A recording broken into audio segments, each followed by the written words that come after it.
What I want to do today is expand upon some concepts that I've put out there for people so that there's a little bit better of an understanding behind what I'm trying to relay to you.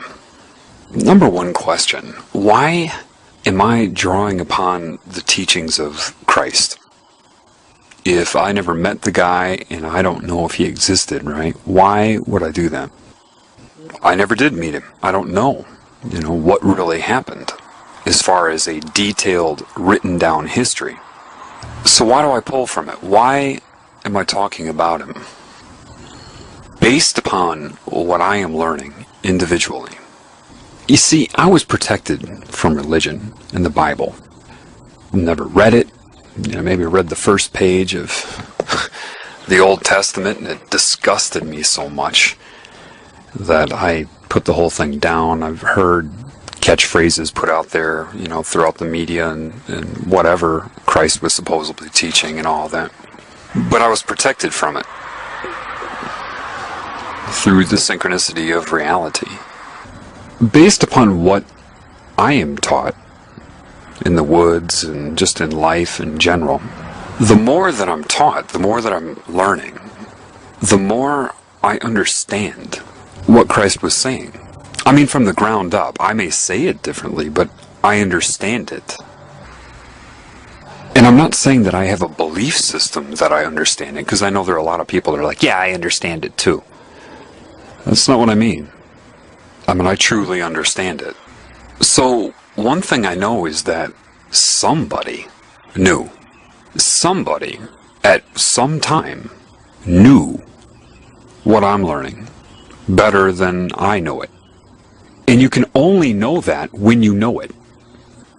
You see, I don't know if the name is Jesus. My instinct says that's a deity used to possess people. Do you accept Jesus in your heart? And then that's a willing contract because you aren't aware enough to question who Jesus was. See, phonetic symbols have meaning. If his name wasn't Jesus, screw the translation. You're letting Jesus in your heart. A name. Do you understand the significance of that? You're letting a name identifying a personality. I don't care what they conned you into believing. Jesus means this and that. It means the, whatever. Forget that.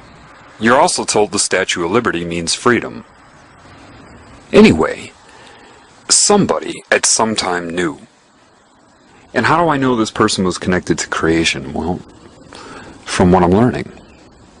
Somebody knew the correct way to perceive this reality. Somebody knew what it was and how to handle it, how to overcome it. Somebody did. I know the Illuminati didn't come up with a lot of those parables. They couldn't have, because if they could, meaning they had the understanding, the knowledge that builds the foundation reaching the conclusion in these parables, if they knew that, they wouldn't be doing what they're doing right now. Let me say that again. If these people that created religion knew and understood the meaning behind those parables, they would not be doing what they're doing right now. Therefore, I know that somebody knew outside of this control system. What the name was, I don't know. Based upon what I know from Spirit, whoever gave those parables would never be concerned with being anointed or being called the Christ. So, by deduction, based upon what I know, the man existed. I can only infer that they stole the teachings of this man to sell this pagan worship of Satan. What is Satan? Satan's a consciousness. Satan is neither male nor female. It's both. If you watch the movie The Passion of the Christ, Mel Gibson nailed the essence of Satan with Satan's appearance that seemed in a bizarre way neither male nor female, but strangely attractive. That character, the hooded character, very mysterious, very logical, very sensual. In other words, it exhibited both male and female characteristics, and I don't mean like a gay man would. I mean in a very mysterious, sensual, intelligent way. That's what you're dealing with. So it will be male to those who want to perceive it as male, and female to those who want to perceive it as female. It is neither, and it is both. Here's the problem with the Bible. Think of riding a bike. Imagine writing a book about riding a bike. You lay it all out, a really thick book, telling you the nature of the bike and how to ride it, how to balance what the bike is, what you should do, where you can go, how to properly ride a bike. And you give this to people, and they've never ridden a bike, but you make them memorize the book, forwards and backwards. There's thousands of pages in the book about riding a bike, and they all memorize it real well. Imagine also in this book that the people who wrote it did not want you to ride a bike. So, because they don't want you to ride the bike, they have to be the authors of a book on how to ride it. Does that make sense? I mean, logically, that would be the strategy, would it not?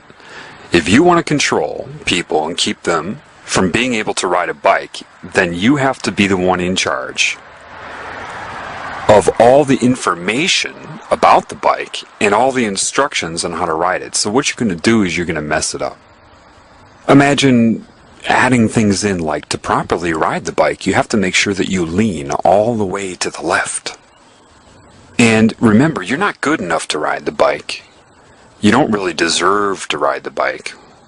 And the bike is angry with you, and you're going to have to beg the bike for mercy, and the odds that you're going to be able to do it successfully are almost nil.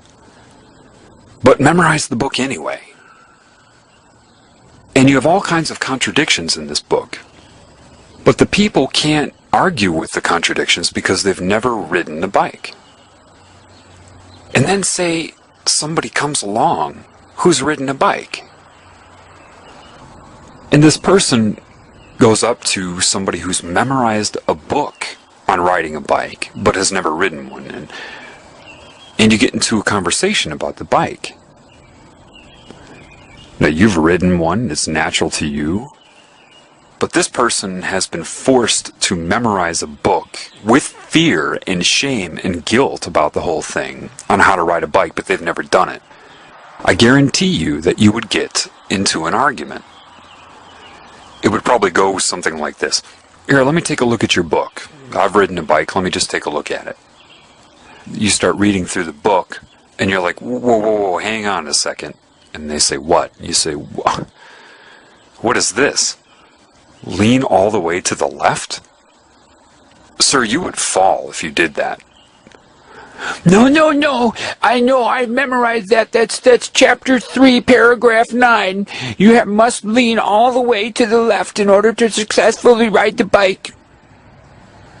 Sir, that's crazy.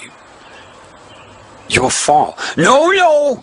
You're evil. This is the word of the bike. The bike wrote this, and this is its word, and it says that to ride it, it knows, and it's used to lean to the left. Sir, I guarantee you the bike didn't write this. Here, look at this other chapter. Let me show you something. You see in this chapter how it talks about 90-degree angles? How it would be better to be positioned in a 90-degree angle on... And now look over here, it says lean to the left. Didn't you notice that contradiction? It's the word of the bike. It knows. It understands its own contradiction. What? Sir, I've ridden a bike.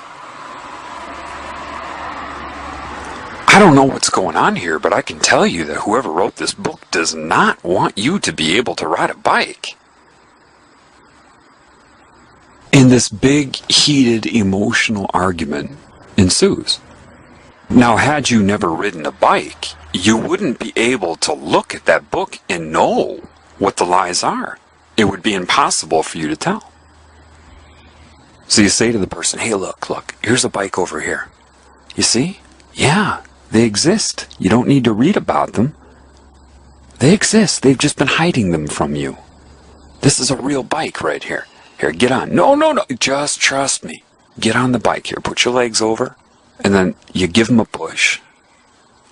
And they try to ride. And they lean all the way to the left. And they fall. And now they're scared. The bike hates me. I must repent. No, no, no, no, no, no. Sir, you're copying the book, and the book doesn't want you to know how to ride the bike. The bike wrote this, but listen, just try it again. You put them on the bike, you give them a little push, and they fall again. And you say, watch me, and you get on the bike, and you're riding all over the place. And so now that they see you riding the bike, you've got their attention. You've got their attention because they've been reading about a bike and how to ride it their whole lives. And they can't understand why they can't ride it and you can. Maybe they think there's something wrong with them or something wrong with you. Well, that's not a real bike then. Yes, sir, it is. It's a real bike. Just try it again. And so you put them on the bike and you say, let go of the book.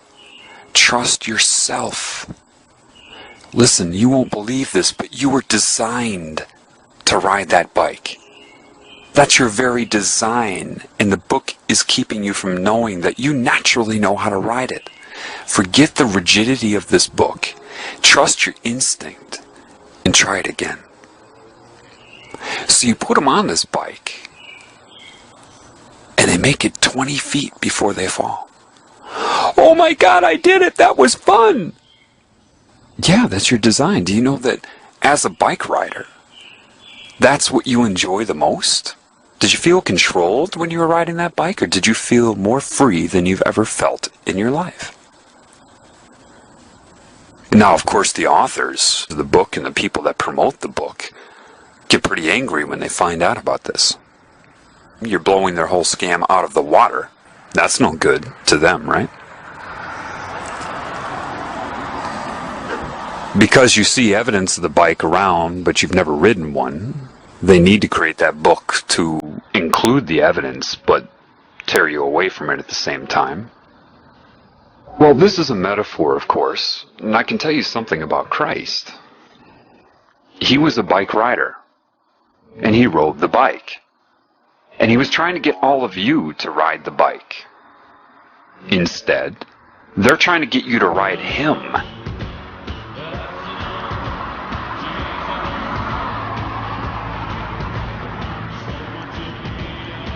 Understand my meaning. He was a bike rider, trying to get everybody else who were naturally bike riders to ride the bike. And now they're trying to get you to ride him. Let me ask you something. Did Christ feel like he needed to wear a specific outfit in order to be credible? Oh, that's right. No, he didn't.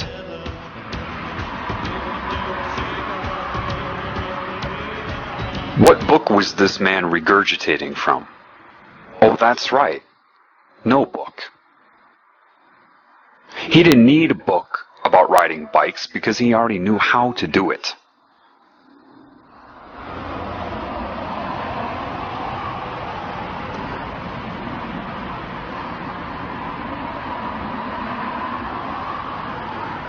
They're giving it a name and a procedure and a ritual called Christianity.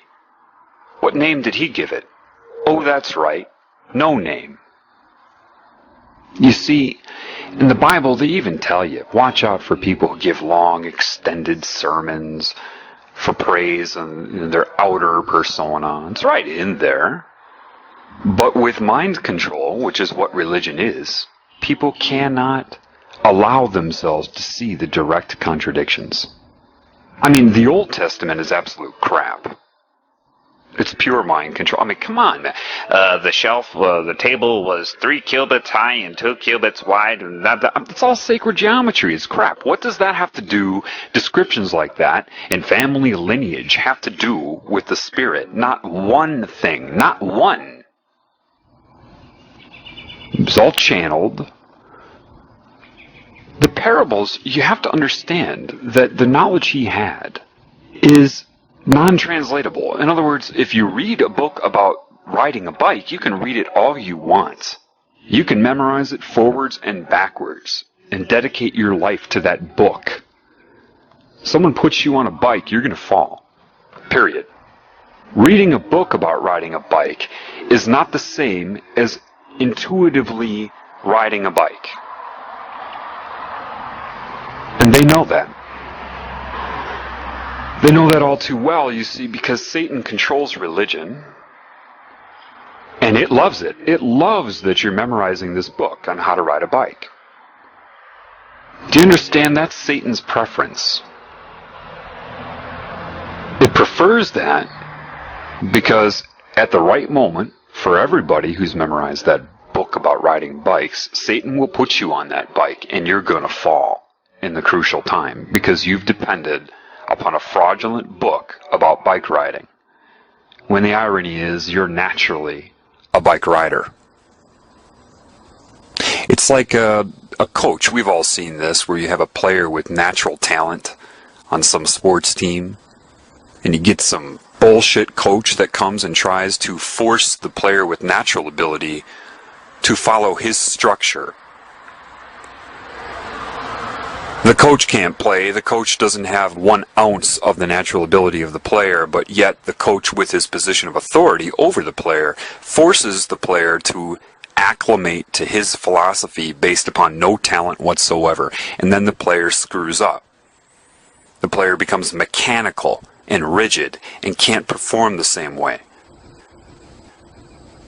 Parables are metaphors, okay? And they're meant to draw upon some sort of experience you've had to tune your mind to an understanding outside of descriptive words. For example, it's kind of like if I went up to a basketball team and I said to the players, guys, it's like the feeling you get when you spin a basketball on your finger. You know, the feeling that you get when it's stabilized and you just got it. You just know it. You've got it going. That type of feeling. And the ones who can spin a basketball on their finger say, yeah, I get that. Makes sense why I've drawn upon a feeling that you cannot translate into words. I cannot describe it with words. I can attempt to do so, but it's not the same thing as accomplishing spinning a ball on your finger. It's one thing to talk about it. It's another thing to do it. They say, yeah, I get that. Of course they get it because they've done it, therefore the parable has meaning. If they haven't done it, it will have no meaning. They'll hear and understand the same words I used and guess, but they can only guess because they've not done it. So they write that down. Well, that makes sense when I'm trying to explain whatever. Then imagine 2,000 included in this book is that metaphor. It's like spinning a basketball on your finger. But now there's no more game of basketball. There's no basketball in sight. No one would be motivated to do that and don't have a basketball to do it with. And all the people have memorized it, though, and they're actually using this metaphor to recruit others into a similar belief system, when none of them have spinned a basketball on their finger. Therefore, the real meaning behind that is gone. Whatever Christ said to people when he was talking with them, if that happened, of course, would have been in the moment, catered to whoever he was speaking to.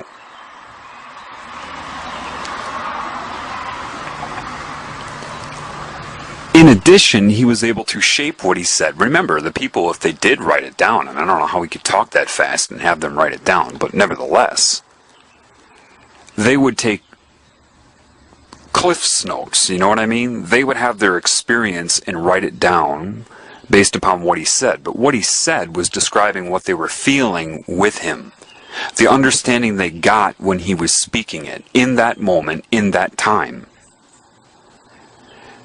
So he went on using parable after parable, metaphor after metaphor, because you can only bring people to the truth with metaphor. You can't tell them the truth with metaphor like I just explained. So he'll try it again. It's like this and this. It's like this and this and this. To try to tune the mind to an experience that would be close, because you know what it's like to ride a bike, so you try to draw upon something they might have done that would assist them, that the rules and regulations of control are keeping them from knowing. You work with what you got. That's what metaphors are. An attempt to work with what you've got, with understandings that you know exist in the people that you're trying to bring to a different understanding. Does that make sense? The problem is, the majority of these used car salesmen everybody calls priests, is that they're not qualified to teach you about spirit. You've been told that they are, but they're not. Do you understand that they are practicing occult Satanism, whether they know it or not? Some of them were probably indoctrinated into Catholicism. Others were indoctrinated into Satanism and are posing as Catholic priests. Either way, they're recruiting and manipulating people with it. And if somebody does know about the occult side of it, they're not going to tell you anyway, so you have to know the truth in order to be able to see this. They're not qualified to teach you about spirit. Why? Because even if their intentions are good, they've learned about God from the Bible. And probably at an early age, so it created this rigid filter we call a belief system, trying to filter everything they experience through this indoctrinated belief system.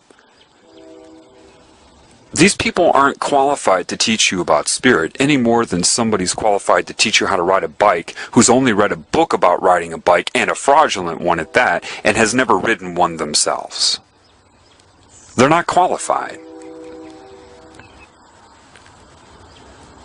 But because the mind control is so stiff and so strong, and there's so much fear of the unknown attached to it,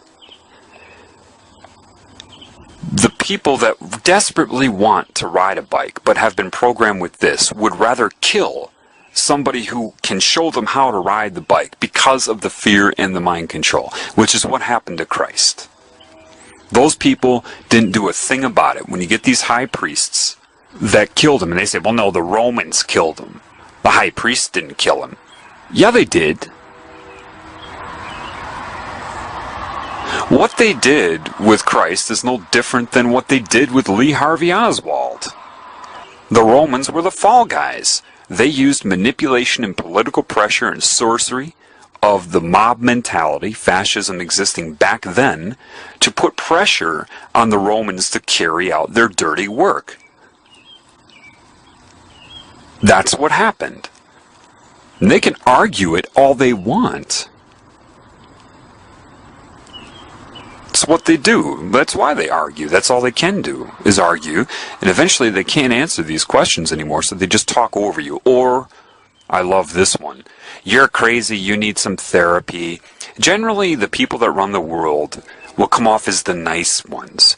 Everything they'll say about their group is always going to be, of course, nice, and anybody who says anything against their group is, of course, insane. The implication is they're insane, and the group will always be nice about it. You know, I care about you. You seem to be having some mental problems. You might benefit from some therapy. And you create this fraudulent pseudoscience they called psychology, and you indoctrinate the public into its credibility so that you can draw upon it whenever you are discovered. Because your control is outside of their ability to perceive, it works beautifully. You witness this all the time, whether you know it or not.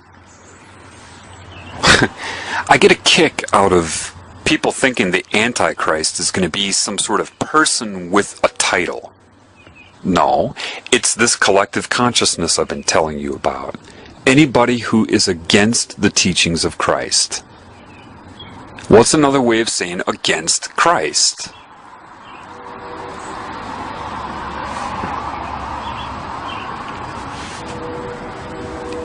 Antichrist. So, if you know anybody that's even publicly against, does not adhere to, or denies the teachings, not the man, the teachings, they are the Antichrist. The rise of the Antichrist, if I said the Asian flu is on the rise, I'm not talking about one individual virus, I'm talking about the collective strain, including all of the viruses in that strain. Do you understand that?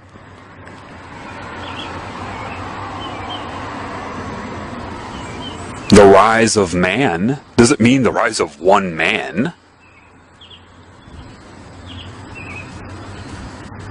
So, the Antichrist consciousness and control system here was already there back then. The Antichrist, or diseased cancerous consciousness, is what murdered him then, and it has risen since. And those who are in control of the world are Antichrist. It's obvious. But I don't talk about who they are at all, because I know that if people can't see it for themselves, telling them is useless. Therefore, I try to get you to be able to see the truth first. Like an MD cannot understand disease until they understand how the body works when it's not diseased. Does that make sense to you? If you don't understand normal homeostatic function in the body, how can you possibly interpret what the disease is if you don't know how the body works when it's normal? And it's obvious that nobody can see who it is, so telling them is useless. You have sorcery being practiced on you. You have all kinds of control methods you couldn't even comprehend. My goal is not to attack anybody. My goal is to fix this whole thing. I don't want to get out and escape it, because it will still exist. And believe me, if I'm being shown what's going on, that means something larger isn't happy with this situation either. So, it's not going anywhere. Look, if you want to know the nature of a priest, just ask him 3 questions. Go up to a priest and say, real innocently, just go up to the Catholic priest with his black and white, the dark side of the yin-yang, right? Black and white uniform. Or his robe as he's burning incense. All of these things you're warned about in the Bible.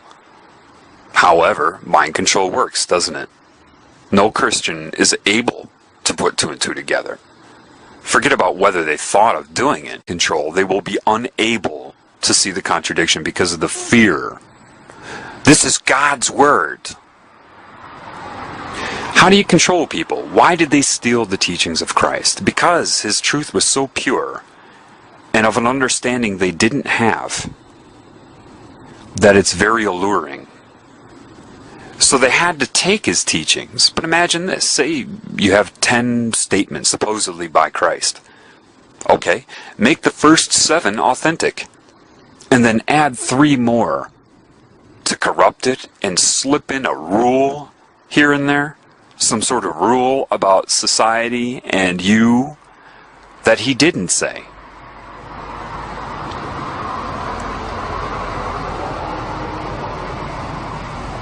That's how you do it. And that's what they have done.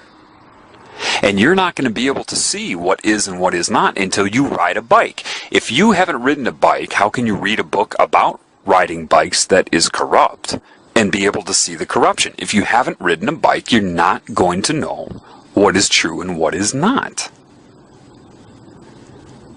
He was a bike rider trying to get you to ride bikes, and they're trying to get you to ride him, because they know if you try to ride him, you'll never ride the bike, and they got you.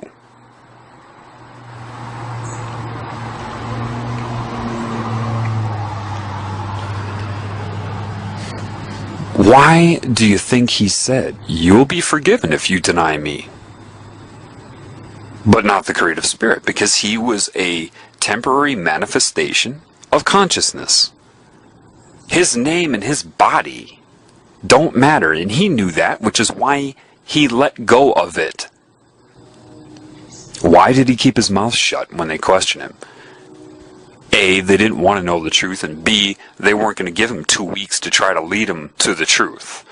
Therefore, he couldn't answer the questions. He just kept his mouth shut. And he knew they were all under demonic mind control. Forgive them, they know not what they do. Why do you think you didn't know what you were doing? Because people think that demons somehow inject thoughts into your mind. No, your mind is a co-creation of you and foul play, whether it be mind control, a demon, or anything else. It's a co-creation, meaning a demon literally pushes your spirit out of the way, grabs the steering wheel, and uses your mind for its own intentions. In other words, it thinks for you, and the mind can't perceive that from outside of itself. Therefore, whatever it thinks it is thinking it. Therefore, the prison of the mind. When you connect to the creative spirit, now, it's so difficult to be precise on this, because I don't want people seeking something outside of themselves. The way the creative spirit will interface with you will be with your spirit, which is it, a derivative of it. And then it will rise from within to command your mind. It will never speak directly to your ego. And people say, well, yeah, but the way you talk about it, it's like a conversation. No, that's my translation for you of understanding. It is my spirit that is teaching me. Do you understand that? And it gets the influence from something larger. I'm learning from me. When I try to translate it for you, Jonathan, do this, Jonathan, this is how it is. That is a translation into words for what is occurring inside of me. It's the best way I can put it. What is their primary agenda? They absolutely require you to feel responsible for whatever they have done to you. Or it just won't work. I'll say that again. They absolutely need you to feel responsible for what they have done to and through you. They need you to be ignorant of the extra-dimensional influence, because if you're ignorant of that, you will blame everything on yourself. That's how it works. What a scam this is. Create the soul, right? Put you in there, put you in an energy body, and put you in a body. And of course, you will have absolute amnesia the moment you're born. And you're like a programmed character in a Sims game.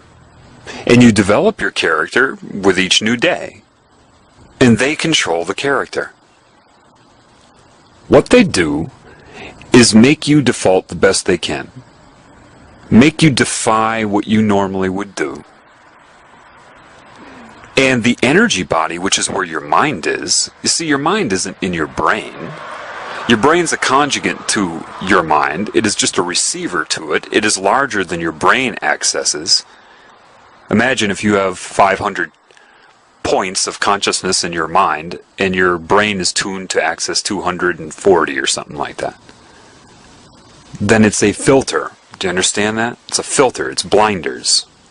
And so when you die, they come to you and create an illusion, a reality as real as the one you experience right now, and try to slam you quick.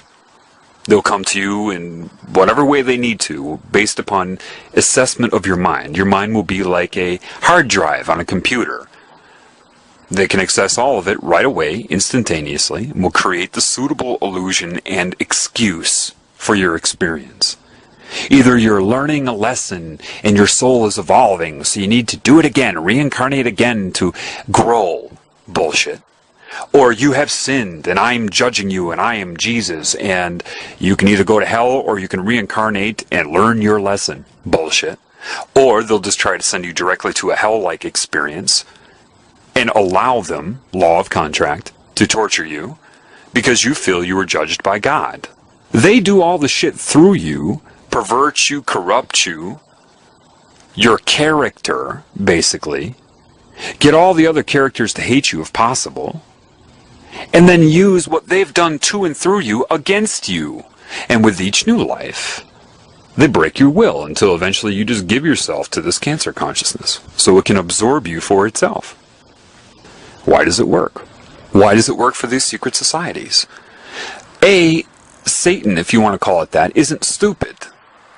Remember, the discussion of scalar reality from the healing begins now. Very important now for you to understand that.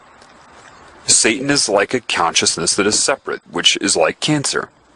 Therefore, it has scalar growth, and it will see itself as one thing. So, when it seduces and entices and recruits, its reasoning will be very, very close to the reasoning that Christ would have, or the Spirit's reasoning. We are one. I am you, you are me. Very similar to creation, isn't it? Yet, it will have the cancer agenda, right? Hurt other people, that's fine. Just love me. That is the difference. The Spirit has respect and love for all of its creations.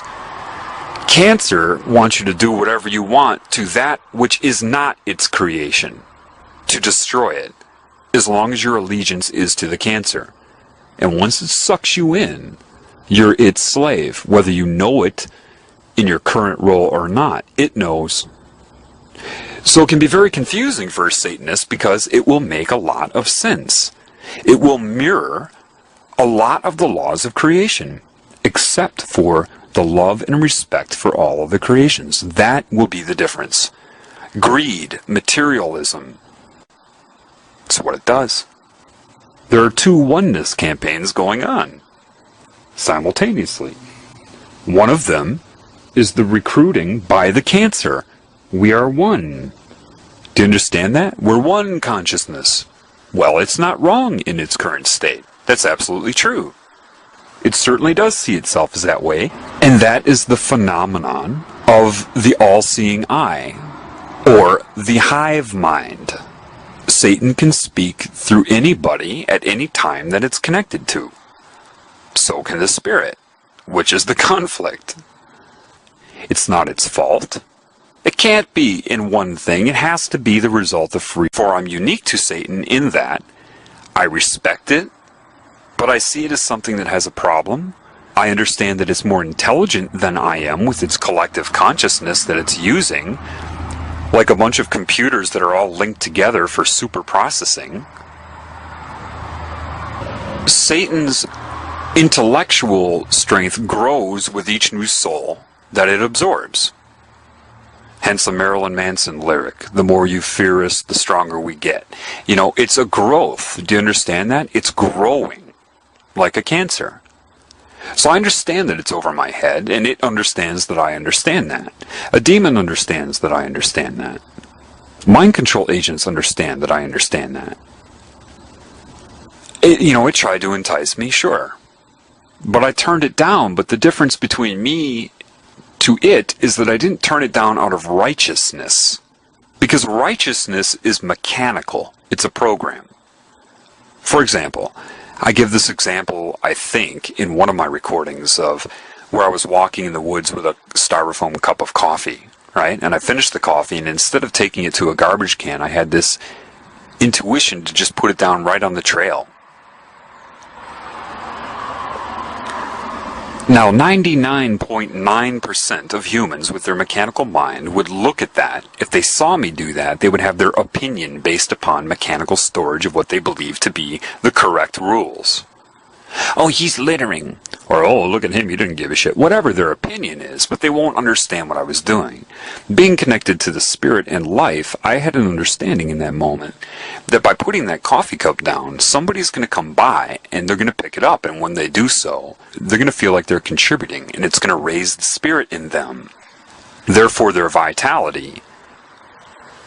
Well, it turns out I met the person who picked up that cup a couple days later by bringing this up synchronously, and she was a Rosicrucian that I've sat in the woods and talked to for long periods of time, because she's very rigid in her programming as well.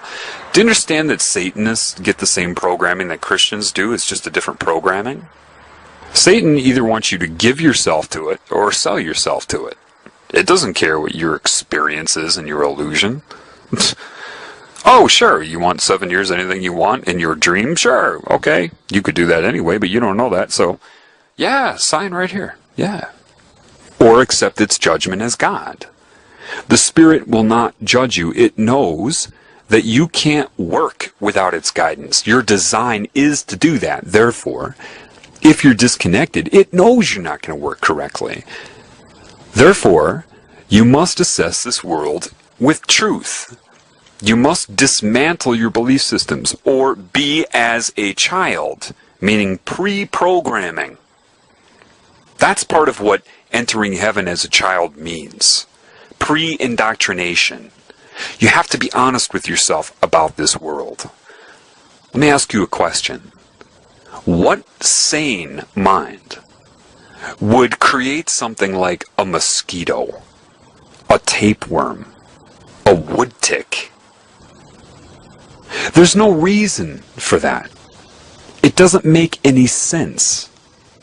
Why did it happen? This is a world of both true creation, manifestation out of love, and miscreation, both created by a mind. But if the mind is not commanded by spirit and or love, the larger picture, then it's just math, because the mind is math. And if it doesn't have the correct guidance, then it's only mathematical probability. Do you understand that? Meaning you could take a knife and cut your hand off right now, but you're not doing that, are you? But mathematically, it's probable. Those that are not commanded by spirit or have been taken over by cancer see the world as math. Random calculation of possibility. And it can snowball based upon pain and pleasure. This is why they, what you call the Illuminati, are likely to do something incredibly humanitarian one day, and then something incredibly heinous and horrific the next day. Mathematical probability. They see no limits. They want new formulas, new calculations, new colors, new sounds, you know? There are a lot of things that you could do that you don't do. Some of that is because of the programming of your mind. The other element to that is your spirit. Technically, you shouldn't have to teach a child not to kill. It wouldn't be in their instinct to want to do that because of the guidance of spirit. The spirit is very strong in a child. You get these, and people say, old souls are very wise. No, the real truth is the old souls are the ones that have been here and have been having their will broken over lifetimes. So the old souls are the ones that are just following the system, and they've lost a lot of their ability to perceive the truth. That's why they go right along with the system, because once Satan puts them on that bike, it knows they're going to fall. So it's happy. Yeah, go ahead, go through the system, do whatever. You're not going to be able to withstand the fake judgment or whatever reality we give you when you die anyway. It knows that. That's what building your house in a rock means. You must know thyself, and the only way to know thyself is to know the love of spirit. And once you bear witness to that, it's going to be very, very difficult for Satan to prove to you that you are responsible for anything it did through you, to put you in guilt. The creative spirit loves you. So, every time someone connected to spirit or guided by spirit in a moment lets somebody feel that, which has happened to me a lot, Satan goes to work on them as soon as that interaction is over. And it is very likely they'll get dreamscaped, reprogrammed so that the very next day even, they forgot all about it. They forgot how it made them feel. It's always doing that. It's always trying to counter people that I talk to. Do you know how many people have complained of entity attacks after listening to what I have to say? Yeah. All I can tell you is that don't worry so much about that, because that's proof that you're doing something right. Why else would they attack you? It's mathematical probability, miscreation. The mind will create whether it is or is not guided by spirit and or cancer. Cancer is an insane creation, meaning a mind without the guidance of the whole. What is happening on this level is the same thing that happens in your body. There are many ways to look at it. Think of yourself as a cell to something larger. Just like I say that the cells in your body, perhaps they create their own holographic illusion that they experience, so they have an experience while they're alive for you. Well, maybe that's what you're doing. So the cancer in your real state is attached to the outside of you, and the more it breaks your will in your own illusion, the more access it gets to the real you, wherever you are, to come inside and corrupt and change you. So what you're having right now is an experience. You are not your experience, you are the experiencer. Do not let the experience change you, no matter how painful your experience may become or pleasurable it may become. Both pain and pleasure are the same as far as Satan is concerned. Pleasure is nothing like the true joy of being commanded by Spirit, and I can guarantee you that heaven is anything but boring. You won't be like, all these rules. No, because you will create that. You would come to the same conclusion that rules try to impart in this insane reality. If you're honest with yourself, you will see that this world is insane. The whole food chain is insane. What sane mind would create a world where life consumes itself? Well, that's God just subjectively experiencing itself to learn. What? How many times does God have to be a child that gets sacrificed and raped before God gets it? No, that isn't what it is. There's only one truth. And people say, no, truth is individual based upon subjective reality. No, it isn't. But insanity is individual, so congratulations. There's variability in everybody's perception. That should tell you something. Nobody has it right. I'm sitting here right now, and it's dark out, and I'm sitting in a nature area to record this. I'm looking at a tree right now. Whatever meaning I'm projecting onto that tree is wrong. And I know that I'll project different meaning than anybody else onto that tree. Therefore, the variability proves that it's not true. So you cannot seek the point of view or vantage point or understanding of God. You can't do that because the mind is incapable of doing that. Therefore, the only way to perceive correctly as the wind picks up here is to stop what you're projecting onto it. Stop doing that. Phase cancel out the meaning you think you're applying so that you can see the true meaning. How could you go about that? Say you take a walk in the woods, and do this, okay? Don't just listen to me and not do it. Do it. And take a nice brisk walk. And as your right foot comes down, in your mind, say the word right. As your left foot comes down, say the word wrong. Or good and bad, whatever. Right, wrong, good, bad. Walk fast and say it to yourself. Look down. Discipline your mind. Do this for 5 minutes straight. Don't look at anything but the ground in front of you and walk. And say, right, wrong, right, wrong, right, wrong, good, bad, and do that for 5 minutes straight. What you'll be doing is amplifying your binary state, its peaks of right, wrong, really bringing them up. And so close together, going back and forth, you'll begin to phase cancel them out. Do that for 5 minutes, then look up and look at a tree again, and say in your mind, right, wrong, right, wrong, as you're looking at that tree. Look at a deer, look at a squirrel, and say right, wrong. If you do this correctly, you will have the opportunity to bear witness to your own insanity. Your own insanity is the mind, which has been isolated in and of itself, which was never the design in creation. Now, the book that's meant to deceive you doesn't tell you that. Well, it does in some ways, but those parables are old, and people don't understand them correctly. The only way you can understand the parables given by whoever that man was is to learn them via your spirit in congruence with the Spirit. Gain the knowledge so that you can look at the book and see what is true. Meaning, put the book down. It's not going anywhere. Put it down. And don't do it ritualistically through words. I'm going to pray for so-and-so and the Lord be thy name, blah, blah. That's all ritualistic and wrong. And if you pray like that, you're doing it from the mind and not the heart, and Satan knows that, which is why it wants you to use ritualistic prayer with words. And Christ knew that Satan would do that, which is why he would say, don't mindlessly mouth words. Oh, you must be special to know this. No. Anybody can know this. You just have to drop your fear and ask for it. Intend for it. And you have to let go of whatever you think you believe in order to know the truth. If you're not willing to do that, then you can't know Spirit. Because this is an insane world of miscreation and creation. It makes no sense.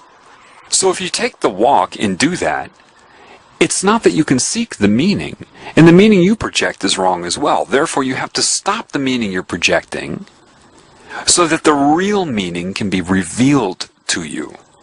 And there is only one meaning when you see that: love. Equal appreciation, love, and adoration for everything. And that's what Satan doesn't want you to know. That's what demons don't want you to know. They want you concerned about the future. You know, they want you to sit there and brainstorm and not be in the now. And they're strategizing against this because they know this knowledge is going to get out. That's why you would see the movie Love Guru with Mike Myers, right? Comedy is the #1 vector for mind control because it puts you in a pleasurable state and you're focused on the joke, and therefore they can slip in so many messages and you'll associate their messages with pleasure. They make fun of the idea of being here and now with comedy.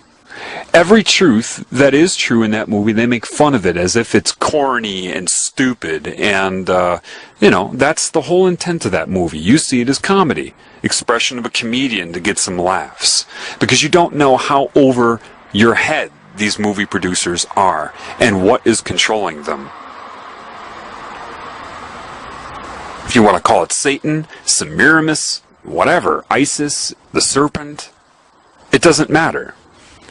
And it recruits them and tells them how much it loves them. Do you understand that evil is going to come in the name of love?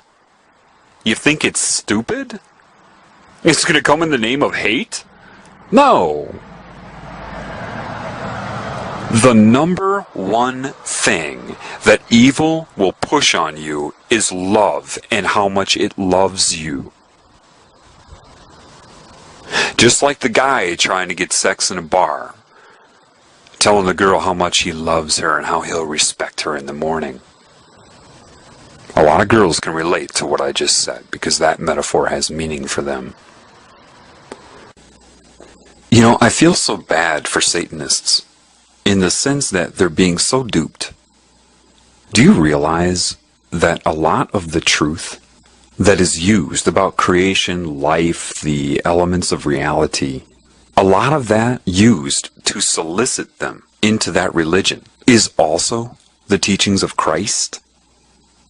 How ironic that they draw upon the teachings of Christ to turn those against Christ by, once again, taking credit for the teachings of that person or anybody else that was connected to spirit. Lilith, right? All the different names for the serpent. Fine, let's call it Lilith. Just love me. Do whatever you want, just love me. And I'll love you back.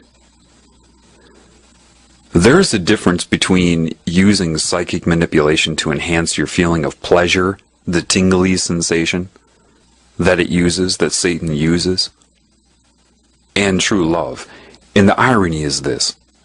A lot of these people that are worshiping Satan, with whatever name they choose, with whatever form Satan is using to seduce them, when they feel love, that's the love of God. But because you can't discern that with all of this confusion here, Satan just takes credit for that. Yes, that was my love. It reminds me of, the movie Coming to America, where that Soul Glow guy, the guy that was on ER for a while, that played Soul Glow. Eddie Murphy makes this huge donation to her cause. She didn't know who did it, so she just assumed it was her rich boyfriend. And she just thanked him. Somebody put a large amount of money in the donation box. Assumed it was him, and he said, he took credit for it. You think that Satan wouldn't do that? Another movie, Fast Times at Ridgemont High, when Brad Hamilton takes the flowers that he didn't buy and gave them to his girlfriend, saying that he did it. How many people do you know take credit for things that they didn't do? People that plagiarize do it all of the time. They don't give credit to whoever they learned it from. They just say it like it's their own idea. There's an excellent scene in Good Will Hunting I think I'll put in right now to demonstrate the insanity of plagiarism. Oh, hello. Oh, hello. Hi, how are you? Fine. So do you ladies, How often? do I come here? I come here a bit. I'm here, you know, from time to time. Do you go to school here? Yeah. Yeah. Let's see. So I think I had a class with you. Oh, yeah? What class? History. Maybe. Yes, I think that's what it was. You don't necessarily might not remember me. You know, I like it here. It doesn't mean because I go here I'm a genius. I am very smart. Hey, how's it going? How are you? Good, how you doing? You want it? I don't... History. Yeah. Just history? It must have been a survey course then, huh? Yeah, it was. It was surveys. Right. You should check it out. It's a good course. It's going to be a good class. How'd you like that course?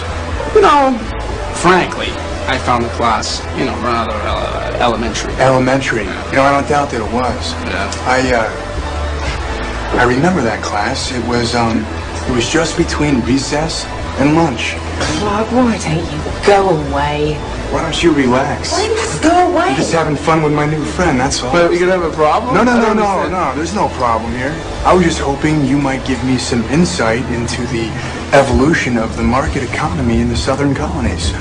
My contention is that prior to the Revolutionary War, the economic modalities, especially in the southern colonies, could most aptly be characterized as agrarian pre-capital. All right, of course that's your Hang on a contention. second. You're a first-year grad student. You just got finished reading some Marxian historian, Pete Garrison probably. You're going to be convinced of that till next month when you get to James Lemon. Then you're going to be talking about how the economies of Virginia and Pennsylvania were entrepreneurial and capitalist way back in 1740. That's going to last until next year. You're going to be in here regurgitating Gordon Wood, talking about, you know, the pre-revolutionary utopia and the capital-forming effects of military mobilization.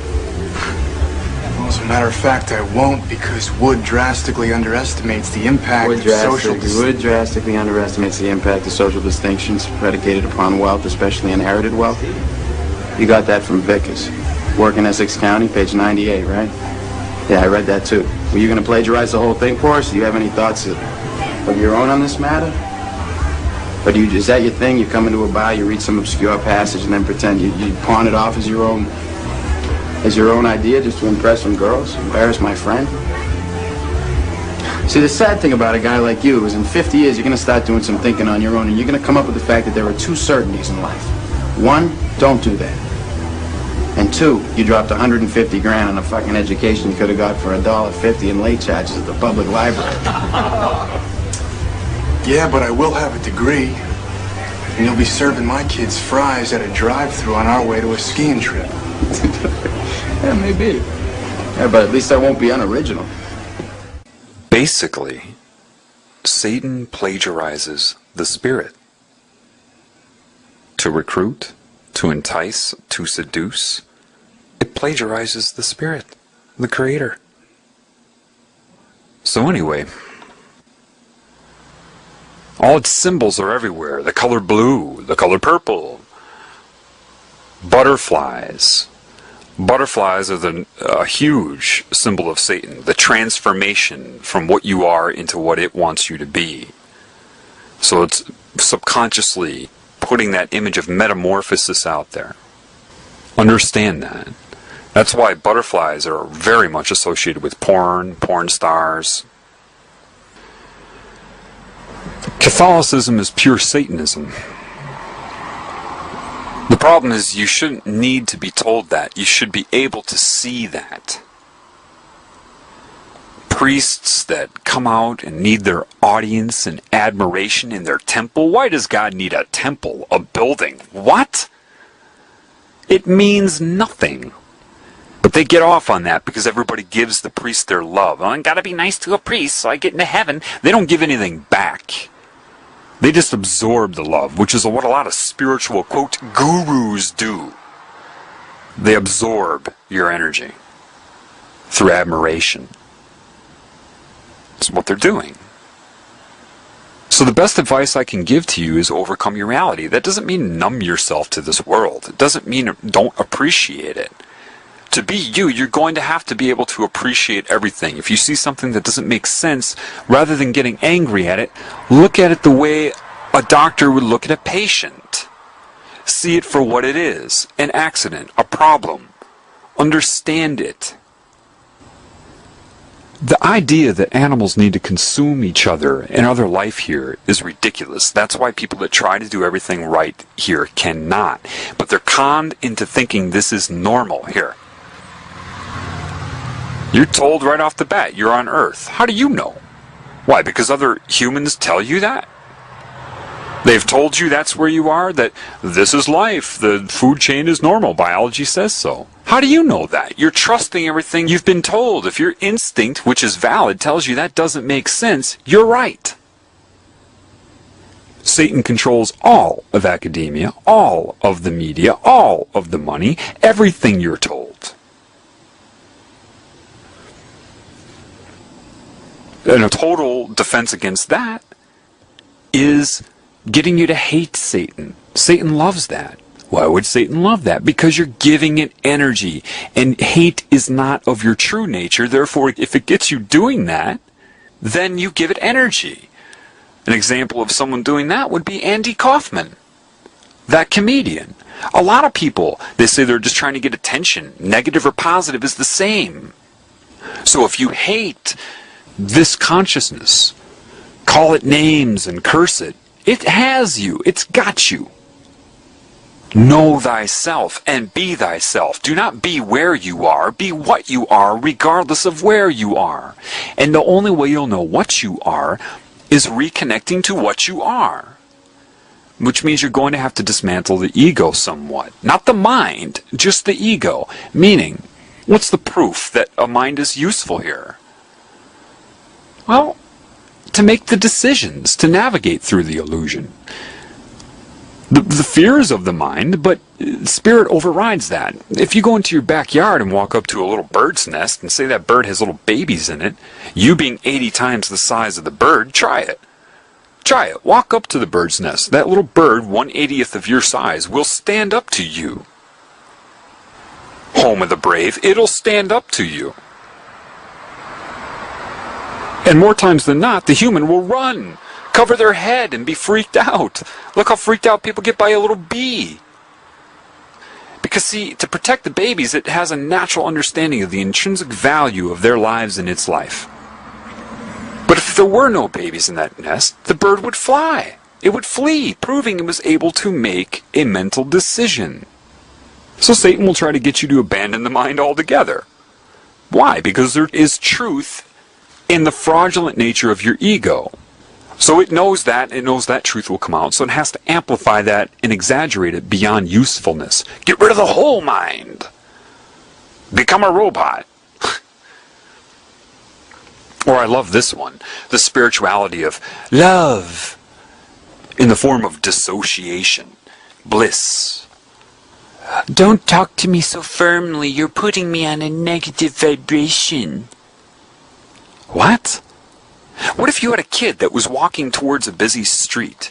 Didn't know what they were doing. They were walking towards that street and the cars were unaware of the kid. Oh dear, I don't want to put you in a negative vibration. I want to be all of love, but I really need you. Bang! No, the moment you see that, your intuition will make you yell. Hey! You'll scare that kid probably in the moment. But that's better than the kid dying. Negative vibration. Satan coordinates this bullshit New Age movement to get people to dissociate. It's no different than getting drunk. It's detachment from your normal instinct to try to help everybody in this realm. You become concerned with your own bliss. Therefore, you don't speak out against it unless you're speaking out to get other people to detach. Now, you do need to detach from this reality, but while in it, it would help if you try to... See, your detachment as you walk in the woods and think that you've accomplished something, and you think your whole world is of your negative ego, that isn't stopping a little child from being raped today. Your detachment. Part of your responsibility is to get the word out. So Satan knows that. It's very, very clever. People don't get this. There are a lot of Satanists that are online. are against government. They're against the New World Order. They're against all of this control. Aren't they? They're talking about the Freemasons. People think, these Satanists are really honest. It's because you're like a chess player that's thinking 3 moves ahead, and you're playing somebody that's able to think 30 moves ahead. So you catch their bishop in 5 moves and say, ha, I got your bishop. And they say, ha, yeah, I know you did, and I knew you would, and in exactly 5 moves. And then 3.5 minutes later, checkmate. The number 1 subliminal message out there is a circle with an A in it, which stands for anarchy, and an American flag that is torn down the middle. Transparent American flags that are ripped in the longitudinal fashion. Why? And you know where they're most prevalent?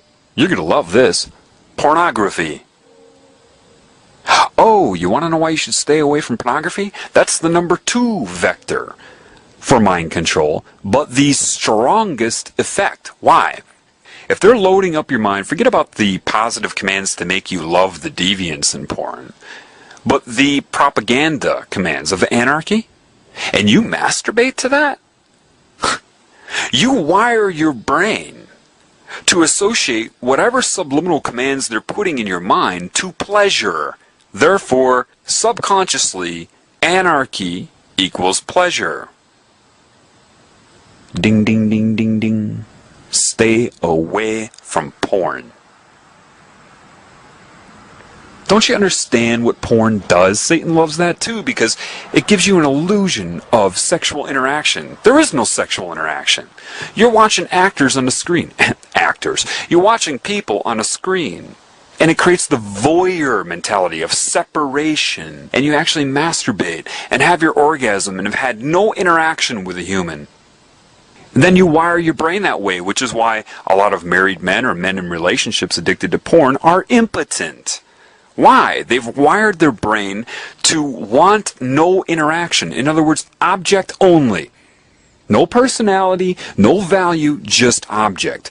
Which means they could be impotent in their relationship, go cheat on their girlfriend, and be hard as an iron bar. Why? It's programming in the mind to objectify women. That's how it accomplishes that. You don't know how sinister porn is. It has nothing to do with sex being good or bad. It has everything to do with mind control. Anyway, so Satanists are going to promote anarchy. You watch. You don't believe me? You just wait. I guarantee you they'll slip in that word as they're talking about government and how bad it is. Why? Because the people that are putting out this propaganda, the truth movement about 9/11, are the ones that attacked us on 9/11. Why? Don't you know their phrase? Order out of chaos. They want chaos. They don't want you to have a solution. No, no, no. They don't want you to be able to unify. They just want you to rise up like chickens with their heads cut off, so that there is chaos or anarchy. Don't think that's possible? Have you ever seen footage of a riot? They want you to rise up. Nobody's solving anything. It's just a bunch of propaganda bullshit about 9/11. People send emails to each other and talk about it all the time, but nobody's doing anything. Exactly. When the right date, day, hour, minute, second, it's going to kick off, and you're going to have anarchy. So that they can bring in foreign troops, most probably China, to, quote, restore order out of chaos and attack the United States. To restore order, of course, and then dissolve the border between Canada and Mexico and bring in your wonderful American Union, loaded with electronic mind control and all of the trimmings. Hopefully that'll clear up for you why Satanists would appear to be on your side, fighting for the freedom of your rights. They're puppets of Satan. Remember, in the name of love, in the name of what's right, that's what they're going to do.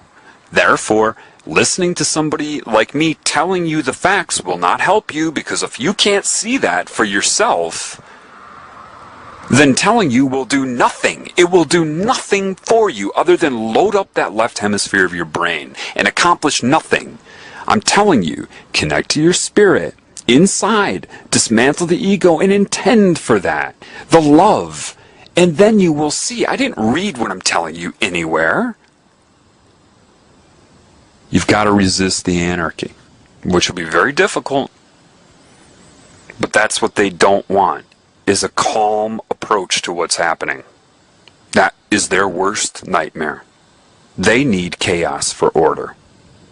These people have a history of pointing their fingers at themselves. They did it when they switched from dictatorship to hidden hand. They're doing it now. They're exposing what's happened on 9/11 through these fake underground truth movements. You know, I got cut off on a radio show that was supposedly people fighting for the truth in this country. The very moment I started talking about mind control, the music came on, and I have it on tape. Let me play that for you quick so you can see how fake these movements are, how fake this truth propaganda is. When you touch the truth, you get cut off. His program. This one is also very interesting, but I see that you're covering more legislation and law. Is that right? Yeah, we're covering how to kick public officials' behinds.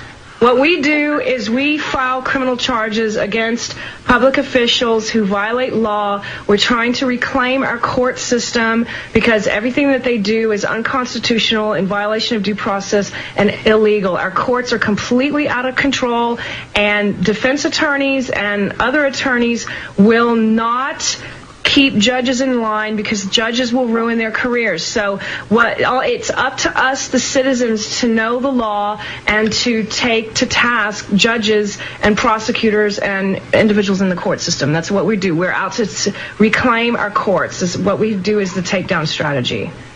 I could give you a very interesting point of view on that if you're willing. Yes. The only thing is, though, are you open to anything that isn't foul language that you would deem logical?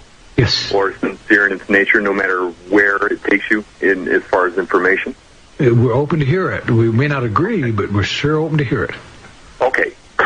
Well, this is pretty interesting.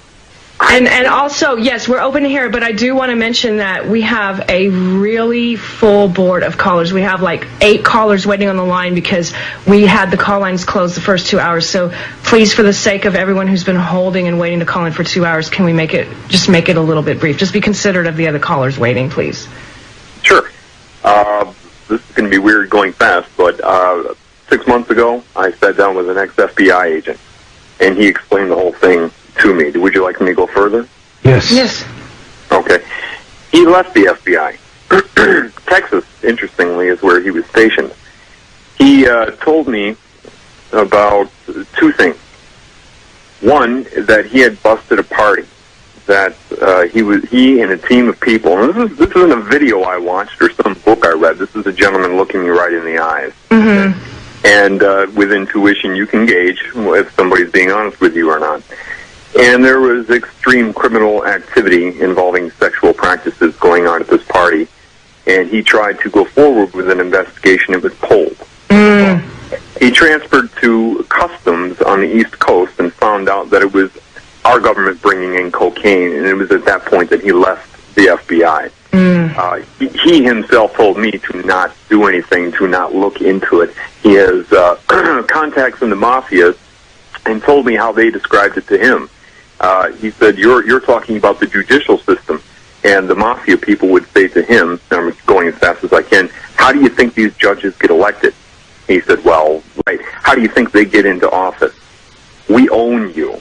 And that's pretty weird to have an ex-FBI agent tell you that. But that's what we're dealing with. You're dealing with organized crime. Absolutely. Okay. And so it is a messed up maritime system. You understand that. But what it's going to come down to, regardless, when you strip away all the detail, is the resonance of love, which is basically a truth vibration. When people have that, then they can stand up for the truth. If they're disconnected, they'll be binary in their mind, and they will justify why not to be a life form, which is that which expresses love and truth. So that is where we got to focus, you know, and a lot of it is recharging the spirit of people so they actually feel like they should contribute, that they do have value in and of themselves, and when they can do that, they're more likely to stand up for other people. Absolutely. We are in the same place. Yes. The one thing that I try to demonstrate more than any other is that this is not just our right, it's our duty. And in doing this duty, we're not out here to harm anyone. Oh yeah, I file a lot of criminal complaints against public officials, but that's merely a means to a proper end. I have no animosity toward these guys. For the most part, I consider the police to be people who want to be good guys. Exactly. They're stuck in a garbage system they can't fix. And when we implement these strategies, we don't do this out of feelings of anger or vengeance or vindication. We do it out of justice and duty. And more than that. And trying to make things fair for people. I'm going to file about 100 criminal complaints because of one arrest. I'm going to file against public officials who have no idea what they did wrong. And I'm going to charge them with following policy. And the reason being is I want to give them plausible deniability. I want them to be able to go to their boss and say, hey, Bubba, why am I getting in trouble for doing what you told me to do? Well, this is my purpose. It's not to get them in trouble. Can I add something to that? Sure. I think that, you know, with today's technology, it is quite possible to administer what's called rapid belief modification via mind control. Now, that can be used detrimentally, but when we come to a situation like this, the primary problem is the human inability to move on, to forgive. And that is what this group, this elite group, is also considering, is that if these things come out, can we forgive? Well, now we're in a situation where if somebody wants to point their finger at somebody for committing a crime, we can say, okay, well, let's just take you into this room for 2 weeks, and we're going to reprogram. Okay, listen, we need to go to break. We're going to break in 2 seconds. We'll be right back. Anyway, the second thing that's been on my mind, it could very well be that Christianity and a lot of these religions were designed, their very purpose, thinking this many moves ahead, designed to fail. How? Why? Well, if they steal the teachings of Christ and then create this Jesus deity, this Trinity, which isn't what it was, then point their fingers at themselves like they always do, expose the Babylonian symbolism, the satanic symbolism of the religions they created. They could do that in hopes to make you abandon all Christ's teachings as well, do you see? If you don't know that they stole those teachings, then you'll think that they created those teachings. They expose the deity as symbolism, and then everybody will have their big sigh of relief. Oh, we don't have to be good. We don't have to follow any of that. You see, the ultimate last-ditch attempt to discredit Christ. Why? That opens the door for the New World religion of sorcery, or Satanism, for the utopia. It has to be that because there's no way these people doing what they're doing could have given the metaphors that Christ gave to create some symbolic deity. The two wouldn't go hand in hand. So, it really, from what I've been learning, what I've seen, they stole his teachings to draw people into both Christianity and Satanism. Then they're going to point the finger at the symbolism of Christianity and other religions so that people release all of the teachings of Christ, thinking it was a fraud, for the final entrapment. It's very important that you stay balanced. Because regardless of what's happening in this reality, you have got to stay you while you speak out about it. All of these things. The primary foundation of what you are is love, and that's what they don't want you to know. And the easiest way to do that is to come in the name of love and slowly tear you away from it, redefine it, to ensnare you in the web. One more thing I want to address for people, which has nothing to do with the topic, but I'll add it to this recording, okay? People are kind of getting tongue-tied and gridlocked trying to approach people about what's going on. Finding it very difficult, as would be predicted, to go up to a stranger and start talking about the New World Order, or even spirit. It is very difficult. So how do you approach people? Well, I've already shown you that. You've got to understand, look, it doesn't matter how fraudulent a person's belief systems are. They're very rigid, regardless. If you try to attack somebody's belief system, even if it has been built off of disinformation, you've got to understand their very personality is built off of the disinformation. So if you attack the disinformation right out of the blue, they're going to feel like their very existence and their personality is under attack. Does that make sense to you? The best way to do this is to show them subliminal messages. It's one thing to do it online, but people can always say, oh, he did that. He put it in there with Adobe Photoshop. It's another thing to do it in person. Now, I recently just took a trip all the way through the South, and I went all over the place. Like in, for example, Nashville, Tennessee, they had this huge mall, and I went in there with the Glamour magazine, November 2007, in hand, and went store to store. So yeah, I'm putting the footwork in. I don't have a lot of money, but I spent my money to do this. Why would I do that? It didn't matter what store. It could be Banana Republic, a hair salon, Foot Locker. It didn't matter who it was. It's real easy to do. Listen, if any of you have the social skills to communicate where you don't come off as intrusive or imposing on people, you're the people that are needed to wake up. Okay? Because then you're going to be able to approach people in a sincere way and feel comfortable doing it. And that's very, very important. So that's something that I have the ability to do, and I'm doing it. I walk in, all I say is, hey, you want to see something interesting? Now, who doesn't want to see something interesting? I'm not going to come and say, you're all under mind control, the New World Order. Yeah, they're going to look at me like, what? I'd say, you want to see something interesting. They say, what? I say, well, I'm just doing a little survey on perception.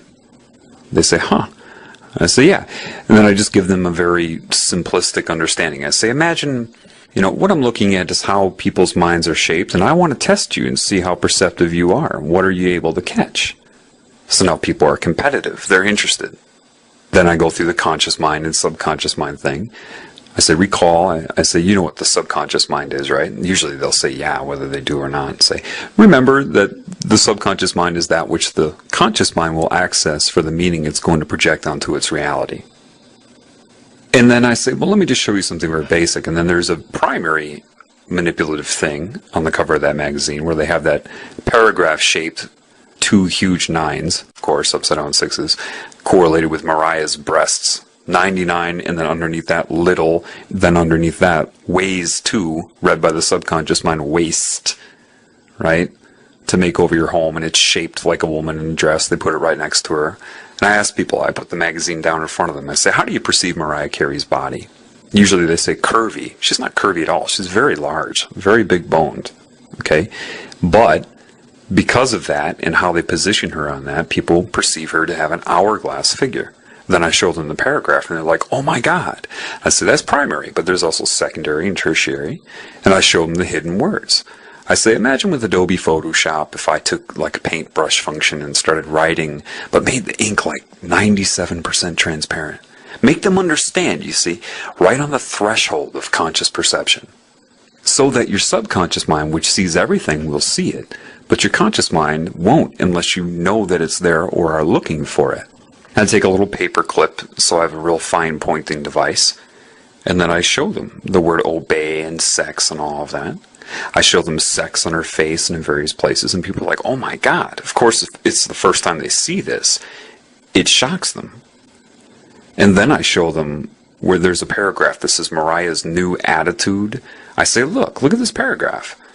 It's left justified except for the word new. Why would they pull the word new all the way over? And then I show them to line the N up above the UDE in attitude, nude, all the subconscious things. Make them understand. That's why they get you all playing crossword puzzles and stuff in the newspaper, to condition your mind to see forward, backward, up, down, left, right. Alright, so the subconscious will follow suit. But right above that, hidden, is blatantly obvious 2 words. God, G-O-D, lies, L-I-E-S. Now people, it's one thing to watch an internet video where somebody highlights it for you, but you're not fully trusting it because you don't know whether they did it. It's another thing to do it in person, with a magazine they know you didn't make. You see what I'm saying? There is no doubt when you do it in person. There is no way for them to say, you did that. You know, the little minds trying to argue on like, you did that. You're just predicting. You know, you're not going to go through any of that. They're in shock, you see. What you've done is you've made them see for themselves, which is irrelevant of their belief system because they can't deny it. And guess what? They want to know why. They're going to want to know why. Sex is all over the page. Seek sex. Satan is good. God lies. They're going to want to know. And because they can see it, that energy has risen. That's when you've got to clearly point them in the right direction.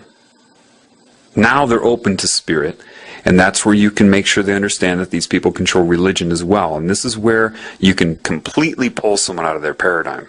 I do it all of the time. I went store to store in many different states. I'm not sitting around on the internet sending emails back and forth. I'm going out there in the public. And the best way to approach them is to show them how their mind is being circumvented and the messages that are being used. Just last night, I went into a gas station's a good place to do it.